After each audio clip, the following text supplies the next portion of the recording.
अब सभी लोग यहाँ से जा रहे होते हैं, तो यहाँ पर फिन हेलमेट को कहता है, तुम्हें अपने आप को इतना ज़्यादा पुश नहीं करना चाहिए। ये कैरेज काफ़ी फास्ट है, तो तुम्हें इस पर बैठ जाना चाहिए, क्योंकि तुम अभी बेहोशी की हालत से बाहर आए हो। पर हेलमेट कहता है कि नहीं, अरे ऐसा कुछ भी नहीं है, मैं तो बस थोड़ा चलकर अपने बॉडी को तरोताज़ा करना चाहता हूँ। जिस पर फिन कहता है, तुम तो बड़े अजीब हो यार। हेलमेट घोड़े को सहला रहा होता है, जिससे घोड़ा भी उससे काफ़ी खुश दिख रहा होता है। जिस पे फिन कहता है, तुम्हें घोड़े पसंद है? हेलमेट कहता है, मुझे ऐसा लग रहा है। पर फिन सोच रहा होता है, इसे तो सामान ढोने वाले घोड़े पसंद है, तब तो यह कोई नोबल नहीं लगता। पर यह कहीं से भी साधारण नहीं लगता। और जैसे ये बोलता है, ये भी थोड़ा अजीब है। यह क्या हो सकता है? यह पक्का मेरे ही उम्र का है। हेलमेट अब चलते चलते हाँफने लगता है, जिसे देखकर फिन बोलता है, हेलमेट। जिस पर हेलमेट कहता है, मेरी सांस फूल रही है। फिन कहता है, बस तुम कैरेज पर बैठ जाओ, अगर हम इतना धीरे चलेंगे तो हम पीछे छूट जाएंगे। हेलमेट कहता है, मैं पीछे नहीं छूटूंगा। जिस पर फिन भी कहता है कि क्या यार, तुम्हें जो पसंद आता है वही करो फिर। यह तो अपने बारे में परेशान होने वाले इंसान के बारे में भी नहीं सोचता है। हेलमेट सोचता है, यह तो अजीब है, मैं थका क्यों हूँ? रूट के जंगल में भी मुझे कभी ठीक होने में एक दिन से ज्यादा नहीं लगा।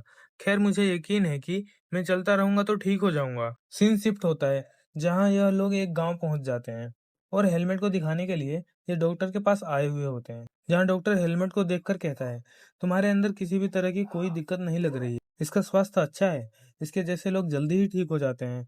पर तन्या डॉक्टर से पूछती है कि क्या तुम श्योर हो कि तुमने अच्छे से चेक किया है? जिस पर अब डॉक्टर तो उस पर भड़क ही जाता है, क्या तुम्हारी हिम्मत कैसे हुई ऐसा कहने की? मैं कुछ दवाइयां बता देता हूँ, अगर तुम्हें ठीक लगे तो ले लेना। जिस पर तन्या भी डॉक्टर पर चिल्लाने लग जाती है, मैंने तुम्हें बताया है कि यह अभी थोड़े समय पहले तक बेहोश था, कम से कम अच्छे से चेक करो या कुछ करो। लेकिन तुम तो बस उल्लू बना रहे हो। और ऐसे ही दोनों में बहस होने लग जाती है। तब फिन थोड़ा मुस्कुराते हुए पूछता है, तो फिर आपको क्या लगता है इसकी याददाश्त कब तक वापस आएगी? डॉक्टर कहता है, इसके सिर के साथ कोई दिक्कत नहीं है, तो इसकी याददाश्त जल्द ही वापस आ जाएगी। और उसकी तरफ एक पाउच फेंकते हुए कहता है, बस ये दवाइयां ले लो और यहाँ से दफा हो जाओ। अब हम हेलमेट और तन्या को बाहर रोड पर चलते हुए देखते हैं, और तन्या हेलमेट से पूछ रही होती है, क्या तुम श्योर हो कि तुम ठीक हो? फिन ने कहा कि तुम्हें चलने में दिक्कत हो रही थी। हेलमेट कहता है, हाँ, अब मैं ठीक महसूस कर रहा हूँ, मैंने दवाई ली थी और इनमें जाकर थोड़ा आराम भी करा था। उसके बाद तन्या कहती है, डॉक्टर कह रहा था कि तुम्हारा शरीर और तुम्हारा ग्रिप काफी ट्रेन किया गया है। तुमने कहा था कि तुम तलवार चलाना जानते हो, है ना? तो तुम पक्का किसी मास्टर द्वारा अच्छे से ट्रेन किए गए होगे। हेलमेट कहता है, हाँ, तलवार मुझे फैमिलियर लगती है जैसे ही मैं इसे उठाता हूँ। तो तन्या कहती है, तो इस स्थिति में क्या तुम मेरे साथ एक डुएल करना चाहोगे? तुम्हें प्रेशर लेने की कोई जरूरत नहीं है, बस सोचो कि इस तरीके से तुम्हारे शरीर की थोड़ी एक्सरसाइज हो जाएगी, और क्या पता तुम्हारी याददाश्त भी वापस आ जाए। हमारे पास कल तक करने के लिए कुछ भी नहीं है, तो कैसा रहेगा फिर? हेलमेट सोचता है, कन्या थर्ड रैंक की सिल्वर मेडल मशीनरी है, इस तरह का पर्सन इंसानी दुनिया में काफी सम्मानित होते हैं। इसके बाद कहता है, चलो ठीक है, फिर करते हैं। और सोचता है, ठीक है, यह मुझे यह समझने में मदद करेगा कि मैं कितना ताकतवर हूँ। हम एक ट्रेनिंग ग्राउंड का सीन देखते हैं, जहाँ पर सारे मशीनरी ट्रेनिंग कर रहे होते हैं। तभी वहां पर तन्या और हेलमेट आ जाते हैं। तभी लोग नोटिस करते हैं, अरे तन्या, क्या तुम यहाँ पर वार्म अप करने आई हो? और तुम्हारे पीछे क्या हेलमेट? क्या तुम और तन्या डोल करने वाले हो? अरे वाह, यह तो इंटरेस्टिंग लग रहा है। कोई कहता है, ज्यादा शक्ति मत करना तन्या, तुम उसके सुंदर चेहरे को खराब कर दोगी। तभी वहां एक दूसरा बंदा कहता है, तुम्हारी हिम्मत कैसे हुई ऐसे तन्या को टीज करने की? लेकिन हाँ, मैं तुम्हारे बात से सहमत हूँ।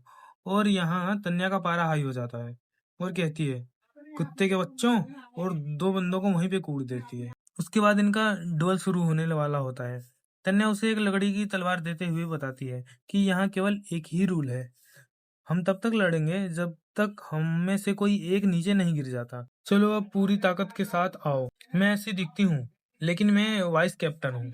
और वह अपने स्टांस में खड़ा होता है। देखने वाले बंदे गॉसिप करने लगते हैं, हे, उसका स्टांस देखो, यह तो सच में काफी मजेदार होने वाला है। हम इन दोनों को लड़ते हुए देखते हैं, जहाँ हेलमेट सोचता है, इसने आसानी से मेरे अटैक को काट दिया, वह ताकत के मामले में मेरे से ऊपर है, मैं इससे हेड ऑन नहीं लड़ सकता। और वह उसके सारे अटैक से बचते हुए उसके पास जाने की कोशिश करने लग जाता है।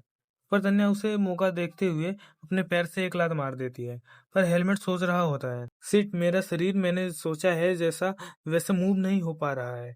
ऐसा लग रहा है जैसे मैं अभी भी पानी के अंदर हूँ। तन्या कहती है, तुम बहुत ज्यादा सोचते हो। और वह अपने अटैक उसके ऊपर बरसाने लग जाती है। अचानक उसके पास पहुंच जाती है और उसे अपने तलवार से मारकर दूर फेंक देती है और वह अपनी हार मान लेता है। तन्या कहती है, उन आंखों को देखकर ऐसा लग रहा है कि तुम बहुत फ्रस्ट्रेटेड हो। हेलमेट कहता है, ऑफ कोर्स मैं हूँ, क्योंकि मैं एक तरफा इतनी बुरी तरीके से पीटा गया हूँ। पर वह सोचता है, सिट, इसके पास डेरिन के मुकाबले बहुत सारी ओपनिंग थी। उसकी तलवारबाजी भी बहुत अच्छी नहीं है। तन्या उसे हाथ देकर उठाते हुए कहती है, लेकिन यह इंटरेस्टिंग था, तुम काफी अच्छा लड़े। हेलमेट सोचता है, क्या तन्या मेरे सोच से ज्यादा स्ट्रांग है?